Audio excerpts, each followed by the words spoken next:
അമേരിക്കയും ഇറാൻ തമ്മിൽ പശ്ചിമേഷ്യൻ മണ്ണിൽ കാലങ്ങളായി നിലനിൽക്കുന്ന യുദ്ധസമാനമായ അന്തരീക്ഷത്തിൽ ഇപ്പോൾ തികച്ചും അപ്രതീക്ഷിതവും ആശങ്കാജനകവുമായ ഒരു വഴിത്തിരിവുണ്ടായിരിക്കുകയാണ്. സത്യം പറഞ്ഞാൽ ഇറാനെ അത്ര എളുപ്പത്തിൽ കീഴ്പ്പെടുത്താൻ കഴിയില്ല എന്ന് വ്യക്തമായി തിരിച്ചറിഞ്ഞുകൊണ്ടാണ് ഇറാനുമേൽ അതിശക്തം നേരിടണമെന്നും അല്ലെങ്കിൽ അതിരീതിയിലുള്ള ശക്തമായ പ്രകടനം നേരിടണമെന്നും അവിടുത്തെ ഇസ്ലാമിക ഭരണകൂടത്തെ അട്ടിമറിച്ച് തങ്ങൾക്ക് അനുകൂലമായ ഒരു പുതിയ ഭരണമാറ്റം ഉണ്ടാക്കണമെന്നുമുള്ള മോഹങ്ങൾ അമേരിക്കൻ പ്രസിഡന്റ് ഡൊണാൾഡ് ട്രംപ് ഏതാണ്ട് പൂർണ്ണമായി ഉപേക്ഷിച്ചപ്പെട്ടാണ്. കാരണം ഇത്രയും കാലം അവർ ശ്രമിച്ചൊന്നും നടന്നിട്ടില്ല എന്നുള്ളതാണ് യാഥാർത്ഥ്യം. ഇറാന്റെ അധീനതയിലുള്ള അതിവിശാലമായ എണ്ണപ്പാടങ്ങളും അവരുടെ സമ്പുഷ്ടീകരിച്ച യുറേനിയം ശേഖരവുമൊക്കെ തട്ടിയെടുക്കാമെന്ന അമേരിക്കയുടെ കണക്കുകൂട്ടലുകൾക്കെല്ലാം പാളിപ്പോയ അവസ്ഥയാണ്. ഇറാന്റെ ഭാഗത്തുനിന്നുണ്ടായ അതിശക്തമായ സൈനിക തിരിച്ചടിയും തന്ത്രപ്രധാനമായ ഹോർമുസ് കടലിടുക്കിൽ അവർ സൃഷ്ടിച്ച പ്രതിരോധ കോട്ടയും അമേരിക്കയ്ക്ക് വലിയ വെല്ലുവിളിയായി മാറിയിട്ടുമുണ്ട്. ഇതോടെ ഇറാനെ നേരിട്ട് പിടിച്ചെടുക്കുക എന്നുള്ള പരിപാടികളെല്ലാം ഹോർമുസിലുണ്ടായ വലിയ പ്രതിസന്ധിയെ തുടർന്ന് ട്രംപ് പൂർണ്ണമായി ഉപേക്ഷിച്ചിരിക്കുകയാണ്. ഇപ്പോൾ ഇറാനെക്കുറിച്ച് ട്രംപ് കൃത്യമായി ഒന്നും പറയാനില്ലാത്ത അവസ്ഥയുമാണുള്ളത്. ഈ പരാജയത്തിൽ നിന്നും തനിക്കേറ്റ തിരിച്ചടികളിൽ നിന്നും ശ്രദ്ധ തിരിക്കാനും അന്താരാഷ്ട്രത്തിൽ നഷ്ടപ്പെട്ട തൻ്റെ ഇമേജ് വീണ്ടെടുക്കാനും വേണ്ടിയുള്ള തത്രപ്പാടിലാണ് അമേരിക്കൻ പ്രസിഡന്റ് ഡൊണാൾഡ് ട്രംപ് ഉള്ളത്. അമേരിക്കയിൽ വരാനിരിക്കുന്ന ഉപതെരഞ്ഞെടുപ്പിൽ വലിയ പ്രഹരമേൽക്കാതെ സ്വന്തം രാഷ്ട്രീയ നിലനിൽപ്പ് അപകടത്തിലാകാതിരിക്കാൻ വേണ്ടി അദ്ദേഹം ഇപ്പോൾ ലോകമെങ്ങും വലിയൊരു നെട്ടോട്ടം ഓടിക്കൊണ്ടിരിക്കുകയാണ്. ലോകം ചുറ്റി കറങ്ങിക്കൊണ്ടിരിക്കുകയുമാണ്. ഇതിൻ്റെ ഭാഗമായി വലിയ വ്യാപാര വ്യവസായ കരാറുകൾ ഒപ്പിടാൻ വേണ്ടി ചൈനയിൽ കാലുകുത്തിയ ട്രംപിന് അവിടെ നേരിടേണ്ടി വന്നത് വലിയ നയതന്ത്രമായ അപമാനം കൂടിയായിരുന്നു. ചൈനീസ് പ്രസിഡന്റ് ഷീ ജിൻപിങ് അദ്ദേഹത്തെ സ്വീകരിക്കാൻ വിമാനത്താവളത്തിലേക്ക് പോലും പോയില്ല എന്നത് മാത്രമല്ല, വലിയ കരാറുകൾ പോലും ഒപ്പിടാൻ ചൈന തയ്യാറായതുമില്ല. ഇത്തരത്തിൽ നയതന്ത്രപരമായി നാണം കെട്ട് നിൽക്കുന്ന ട്രംപ് ഇപ്പോൾ ഇന്ത്യയിലേക്ക് വരാൻ പോവുകയാണ്. അതിനുവേണ്ടിയുള്ള പുതിയ നീക്കങ്ങൾ, പുതിയ തന്ത്രങ്ങളും മെനഞ്ഞുകൊണ്ടിരിക്കുകയാണ് എന്നുള്ള ചില വാർത്തകളും പുറത്തു വരുന്നുണ്ട്. എന്തു തന്നെയായാലും ഇറാനെ ഭയപ്പെടുത്തി കീഴ്പ്പെടുത്താമെന്ന അമേരിക്കയുടെയും ഇസ്രായേലിൻ്റെയും മോഹങ്ങൾ ഹോർമുസ് കടലിടുക്കിലെ പ്രതിസന്ധിയോടെ പൂർണ്ണമായി തകർന്ന് തരിപ്പണമായി കൊണ്ടിരിക്കുകയാണ്. അമേരിക്കയുടെ കരുത്തിൽ വിശ്വസിച്ച് ഇറാനെ തീർത്ത് കളയുമെന്ന് പറഞ്ഞ് യുദ്ധത്തിന് പുറപ്പെട്ട ഇസ്രായേലും ബെഞ്ചമിൻ നെതന്യാഹുവും ഇപ്പോൾ ഒന്നും ചെയ്യാൻ കഴിയാതെ നിലവിളിച്ചു കൊണ്ടിരിക്കുന്ന സാഹചര്യമാണ്. അന്തം വിട്ട് നിൽക്കുന്ന അവസ്ഥയുമാണ്.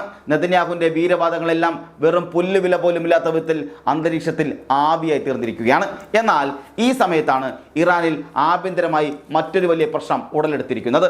നിരന്തരമായ ഉപരോധങ്ങളും അന്താരാഷ്ട്ര സമ്മർദ്ദങ്ങളും കാരണം അവിടെ കടുത്ത ഊർജ്ജ പ്രതിസന്ധി ഉണ്ടാകുന്നുണ്ട്. ഹോർമുസ് കടലിടുക്കിൽ ഇറാന്റെ കപ്പലുകൾ തടയുന്നത് കൊണ്ട് സാമ്പത്തികമായി അവർക്ക് വലിയ പ്രതിസന്ധി നേരിടുന്നുണ്ട്.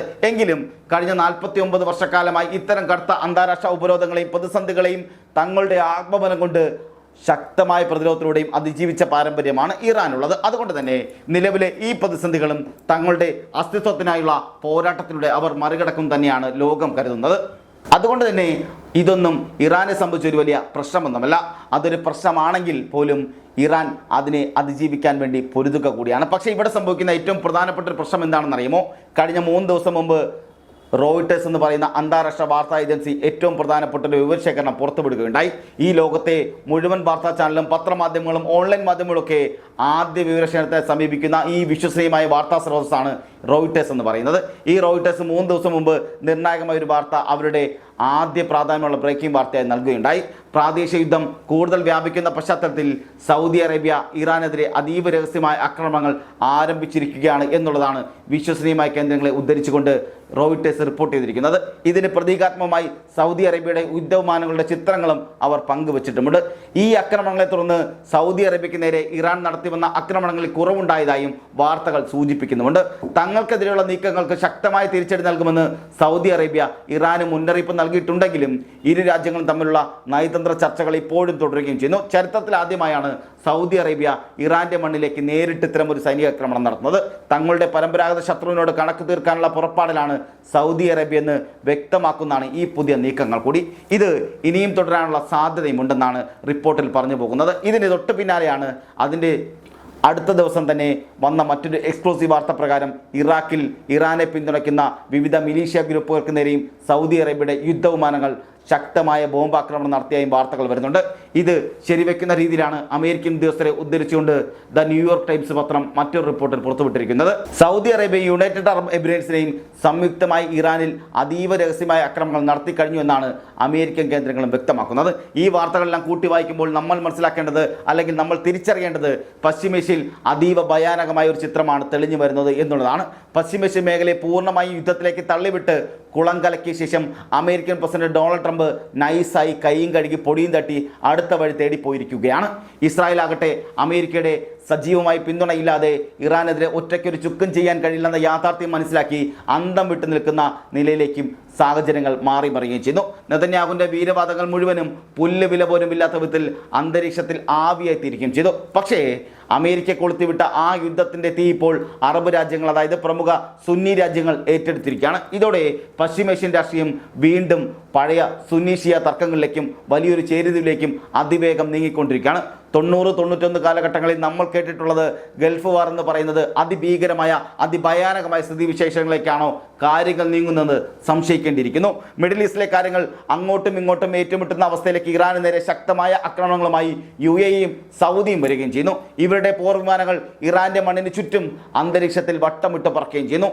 ഇസ്രായേൽ UAEക്ക് വലിയ സഹായമായി പ്രതിരോധ സംവിധാനങ്ങളും സൈനിക സഹായങ്ങളുമൊക്കെ എത്തുന്നു എന്നുള്ളതും അടക്കമുള്ള നിരവധി വാർത്തകൾ കഴിഞ്ഞ മണിക്കൂറുകളിൽ പ്രഹരിച്ചുകൊണ്ടേയിരിക്കുകയാണ്.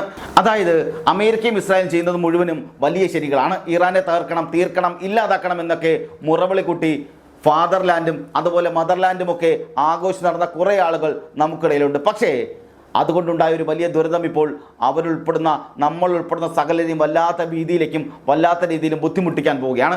നമ്മുടെ പ്രധാനമന്ത്രി, രാജ്യത്തിൻ്റെ പ്രധാനമന്ത്രി നരേന്ദ്രമോദി കഴിഞ്ഞ ദിവസം പറഞ്ഞതെന്താണെന്ന് നമുക്കെല്ലാവർക്കും അറിയാം. എണ്ണ ഉപയോഗം നമ്മൾ കുറയ്ക്കണം, കാർ പൂളിങ്ങിലേക്ക് പോകണം, അനാവശ്യമായി സ്വർണം വാങ്ങരുത്, വിദേശ രാജ്യങ്ങളിലേക്കുള്ള യാത്രകളെല്ലാം കുറയ്ക്കണം, ആഡംബരത്തിനായുള്ള യാത്രകൾ കുറയ്ക്കണം, അതായത് മുണ്ട് മുറുക്കി കൊടുത്ത് ജീവിച്ചോളൂ, വലിയ പ്രതിസന്ധി മുന്നിൽ വരാൻ പോവുകയാണെന്നുള്ള കൃത്യമായ സൂചനയാണ്. ലോക്ക്ഡൗൺ അല്ലെങ്കിൽ ഒരു ഷട്ട് ഡൗണിലേക്ക് രാജ്യം പോകുന്ന രീതിയിലേക്ക് നിലനിൽക്കുകയാണെന്നാണ് നമ്മളിപ്പോൾ മനസ്സിലാക്കേണ്ടത്. ഇതിൻ്റെ കാരണക്കാർ ആരാണ്? അമേരിക്കയാണ്, ഇസ്രായേലാണ്. ഒരു കാരണവുമില്ലാതെ ഇറാനെ നശിപ്പിക്കണം, ഇറാൻ്റെ ഭരണം പിടിച്ചെടുക്കണം, തങ്ങളുടെ ഭീതി എന്നേക്കുമായി ഇല്ലാതാക്കണമെന്ന ഭീതി, ഇസ്രായേലിൻ്റെ പേടി, അതിന് വഴിപ്പെട്ട് യുദ്ധം തുടങ്ങി വെച്ച അമേരിക്ക കൂളായിട്ട് പൊടിയും തട്ടി അടുത്ത കരാറുണ്ടാക്കാൻ ചൈനയിലേക്കും ഇന്ത്യയിലേക്കുമൊക്കെ പോകാനും വരാനുമൊക്കെ പോവുകയാണ്. ട്രംപ് ഇപ്പോൾ ഇറാനെക്കുറിച്ച് മിണ്ടുന്നില്ല. പക്ഷേ ഇവിടെ കുളം കലക്കി മൊത്തം പ്രശ്നമാക്കി വെച്ചിട്ട് ആശാൻ നൈസായിട്ട് തടിതപ്പിയിരിക്കുക കൂടിയാണ്. തൻ്റെ കയ്യിൽ നിൽക്കുന്നില്ല എന്ന് കണ്ടപ്പോൾ ഹോർമുസ് കടലിടുക്കിലെ ആ പ്രതിരോധം അല്ലെങ്കിൽ ഹോർമുസ് കടലിടുക്കിൻ്റെ ഇറാൻ്റെ ഏതെങ്കിലും തരത്തിലുള്ള നീക്കത്തെ പ്രതിരോധിക്കാൻ വേണ്ടിയിട്ട് അമേരിക്കൻ പടക്കപ്പൽ ഇറങ്ങുകയും ചെയ്യും. അതിൽ ഇറാൻ മറ്റു രാജ്യങ്ങളുടെ കപ്പലുകളൊക്കെ തടയുമ്പോൾ അമേരിക്കൻ പടക്കപ്പലുകൾ കോൺവോയായി കൊണ്ടുപോകാനും ഇറാൻ തകർക്കുമെന്നൊക്കെ വലിയ വെല്ലുവിളിയൊക്കെ ഉണ്ടായി. എന്നാൽ ഒന്നും നടന്നിട്ടില്ല. ഹോർമുസ് കടലിടുക്കിലൂടെ ഇറാൻ്റെ അനുമതിയില്ലാതെ ഒരൊറ്റ കപ്പലിനും ഇപ്പോഴും പോകാൻ കഴിയുന്നുമില്ല. അത് സാധ്യവുമാകില്ല. തൻ്റെ തള്ളുകൾ അത് നടപ്പാകില്ല എന്ന് തിരിച്ചറിഞ്ഞ ട്രംപ് ഒടുവിൽ നൈസായിട്ട് സ്കൂട്ടായി പോയി. പക്ഷേ പശ്ചിമേഷ്യയിലെ സ്ഥിതിഗതികൾ അതീവ ഗുരുതരമായി മാറിക്കൊണ്ടിരിക്കുകയാണ്. നോക്കൂ, UAEയും സൗദിയും ഇറാന് നേരെ ആക്രമണം നടത്തിക്കൊണ്ടിരിക്കുന്നു. ഇറാനെ ജയ് വിളിച്ചുകൊണ്ടിരുന്ന പലർക്കും ഇനി അതിന് സാധിക്കുകയുമില്ല. കാരണം ഗൾഫ് രാജ്യങ്ങൾ കളത്തിലിറങ്ങിയിരിക്കുകയാണ്. അപ്പോൾ ഗൾഫ് മേഖലയിലേക്ക് ഇറാന് വേണ്ടി വലിയ പിന്തുണയായിരുന്നു അമേരിക്കയും ഇസ്രായേലും ഇറാനും ഏറ്റുമുട്ടുന്ന സമയത്ത് ഉണ്ടായിരുന്നത്. പക്ഷേ ഇപ്പോൾ അങ്ങനെയല്ല കാര്യങ്ങൾ. ഗൾഫ് രാജ്യങ്ങൾ അവരുടെ ഭരണകൂടം കൃത്യമായി ഇറാനെതിരെ നീങ്ങുമ്പോൾ, സൈനിക നടപടികളിലേക്കൊക്കെ പോകുമ്പോൾ ആ രാജ്യത്തടക്കമുള്ള ഇറാനെ പിന്തുണയ്ക്കുന്നവർക്ക് പരസ്യമായി ആ ഭരണകൂടങ്ങൾക്കെതിരെ ഇറാന് പിന്തുണമായി രംഗത്ത് വരാൻ കഴിയില്ല. അതുകൊണ്ട് തന്നെ ഇറാന് പരസ്യ പിന്തുണ കുറയുകയും ചെയ്യും. പക്ഷേ ഇറാൻ ഇതിനെ എങ്ങനെ കൈകാര്യം ചെയ്യുമെന്നുള്ളത് ഇതിലേറ്റവും പ്രധാനപ്പെട്ട മറ്റൊരു വസ്തുതയായിരിക്കുകയാണ്. കാരണം പാകിസ്ഥാൻ്റെ ഭാഗത്തുനിന്നും ഒരു അറബ് നാറ്റോ സഖ്യത്തിന് വേണ്ടിയുള്ള ഒരു നീക്കം നടക്കുന്നുണ്ട്. അതായത് സൗദി, ഖത്തർ, പാകിസ്ഥാൻ, തുർക്കി എന്നിവരെ ചേർത്തുകൊണ്ട് ഒരു അറബ് നാറ്റോ സഖ്യം ഉണ്ടാക്കുക.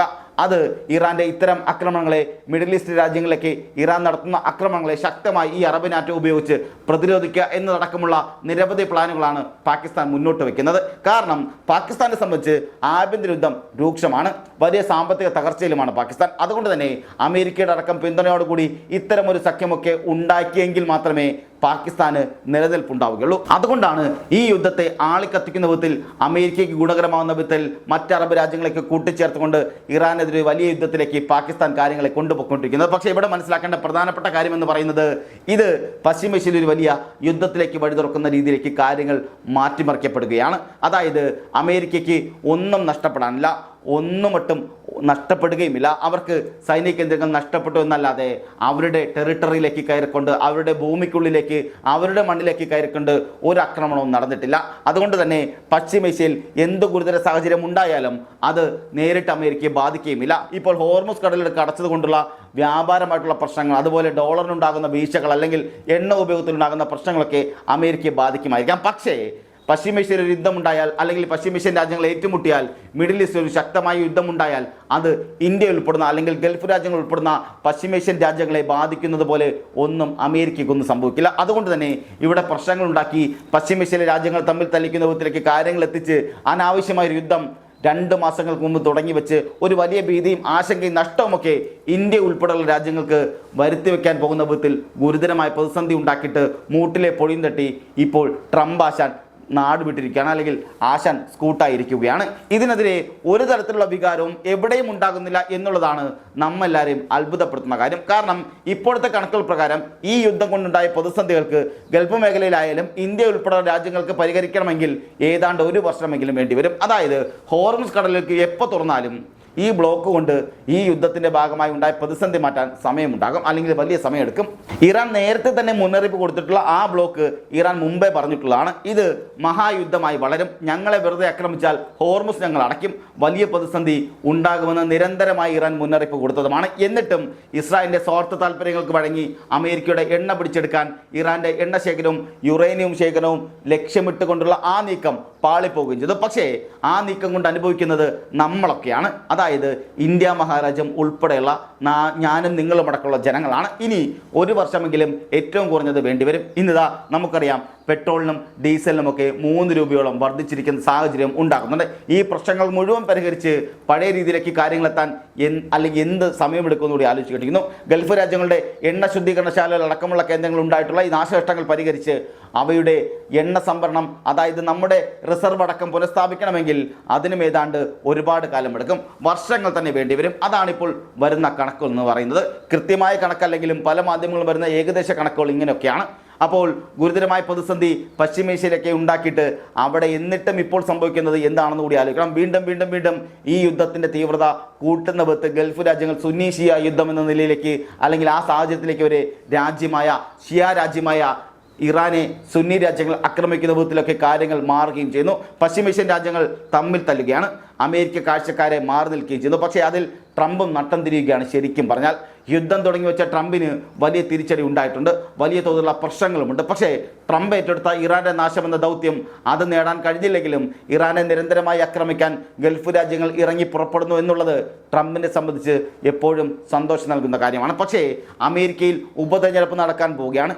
ആ ഉപതെരഞ്ഞെടുപ്പിൽ എന്ത് തിരിച്ചടി കിട്ടും ട്രംപിന് എന്ന കാര്യത്തിലാണ് ഇപ്പോൾ വലിയ ചർച്ചകൾ നടക്കുന്നത്. കാരണം ഈ യുദ്ധം തുടങ്ങി വെച്ചത് അമേരിക്കയെ പോലും പടുകുഴിയിലേക്ക് തള്ളിവിട്ട ട്രംപിനെ ഇനി പിന്തുണയ്ക്കേണ്ടതില്ല എന്ന നിലയിലാണ് സർവേകൾ ഉൾപ്പെടെയുള്ള ജനങ്ങൾ പ്രതികരിച്ചു വരുന്നത്. അപ്പോൾ ട്രംപ് ഈ ഇമേജ് ബിൽഡപ്പിന് വേണ്ടി, അല്ലെങ്കിൽ വലിയ തിരിച്ചടികളിൽ നിന്ന് രക്ഷപ്പെടാൻ കിട്ടിയ അവസരം സ്വന്തം ജനങ്ങളുടെ ഭാഗത്തുനിന്ന് വലിയ അടി കിട്ടാതിരിക്കാൻ വേണ്ടിയിട്ടുള്ള തത്രപ്പാടിലാണ് ഇപ്പോൾ മുന്നോട്ട് പോകുന്നത്. പക്ഷേ ആ ഒരാൾ കാരണം പശ്ചിമേഷ്യ മുഴുവൻ നരകിക്കുകയും ശക്തമായ നിലപാടുകൾ അവർക്കെതിരെ എടുക്കുന്നതിൽ സകലരും വീഴ്ച ഉണ്ടാവുകയും ചെയ്തിരിക്കുകയാണ്. അതാണ് ഇതിലേറ്റവും പ്രധാനപ്പെട്ട കാര്യമെന്ന് പറഞ്ഞാൽ അമേരിക്കയും ഇസ്രായേലും തുടങ്ങി വെച്ച യുദ്ധത്തിൻ്റെ കെടുതികളാണ് നമ്മൾ അനുഭവിച്ചതെന്ന് തുറന്നു പറയാൻ ചങ്കുറ്റമുള്ള മാധ്യമപ്രവർത്തകർ പോലും ഇന്ന് ഇല്ലല്ലോ എന്നോർത്ത് വലിയ നിരാശ കൂടി ഉണ്ടാകുന്നുണ്ട്. ശരിക്കും പ്രിയപ്പെട്ട പ്രേക്ഷകരെ, യുദ്ധം തുടങ്ങി വെച്ചവർ തന്നെയാണ് ഇതിനെല്ലാം കാരണക്കാർ. നമ്മളൊക്കെ ദുരിതം അനുഭവിക്കുമ്പോൾ നമ്മൾക്കിനി അങ്ങോട്ട് ഒരുപാട് പ്രതിസന്ധിയിലൂടെ കടന്നു പോകാൻ സാധ്യതയുണ്ട്. ആ ഘട്ടത്തിലൊക്കെയും അത് നമ്മൾ പറഞ്ഞു തന്നെ ആകണം. ഒരാവശ്യമില്ലാതെ പശ്ചിമേഷ്യ ഇത്രയും വലിയ ദുരന്തത്തിലേക്ക് തള്ളിവിട്ടത് ട്രംപും കൂട്ടരുമാണ്. എന്നിട്ട് അവർക്കൊരു കുഴപ്പവുമില്ലാതെ അവർ മാറി നിന്ന് കണ്ട് ആസ്വദിക്കുകയാണ്. നമ്മൾ തമ്മിൽ തള്ളുന്നത് ഇറാനും ഗൾഫ് രാജ്യങ്ങളും ഒക്കെയാണെന്ന് കൂടി ആലോചിക്കുക. അവിടെ തമ്മിൽ തല്ലുന്നത് ഇറാനും ഗൾഫ് രാജ്യങ്ങളും ഒക്കെയാണ്. അതൊക്കെ ബാധിക്കുന്നതാകട്ടെ എന്നെയും നിങ്ങളെയും പോലുള്ള സാധാരണ ജനങ്ങളെയാണെന്ന് കൂടി നാം ഇവിടെ ഓർക്കണം. അതൊരിക്കലും മറന്നും പോകരുത്.